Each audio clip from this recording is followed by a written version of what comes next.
Mummy તું ભાઈ અને ભાભીને કઈ કહેતી કેમ નથી? હજી ગયા મહિને તે બે છે ને ફરવા ગયા હતા મમ્મી. પાછાના ઓફિસે છે ને ટ્રીપ ઉપર જવાનો છું છે તો ભાભી જાય છે એની સાથે. તને ખોટું નથી લાગતું? મને હું લેવા ખોટું લાગે? મને મારી ઉપર જ પસ્તાવો થાય છે. પછતાવો? કેવો પછતાવો? જવાનીમાં મને એમ થયું હું પેલા ભણી લઉં પછી હું ફરવા જાઉં. પછી હું થયું, પછી મારા લગ્ન થઈ ગયા.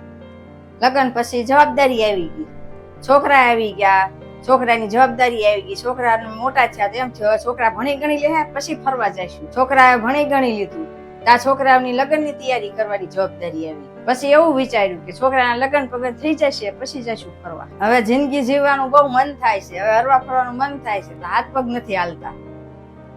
એટલે હું કઉ છું કે જુવાનીમાં છે ને માણસોને શોખ પૂરા કરી લેવા જોઈએ. જ્યાં જાવું ત્યાં જઈ લેવાનું, ખાવું પીવું ખાઈ લેવાનું, જે લેવું એ લઈ લેવાનું, જે ખાવું એ ખાઈ લેવાનું, બધા શોખ પૂરા કરી લેવાનું. કોને ખબર ગટપણ આવ્યા પહેલા આપણે વીઆઈ જાવી, કઈ નક્કી ન કહેવાય, શરીરનો કઈ ભરોસો નથી. હા મમ્મી વાત તો તારી સાચી છે.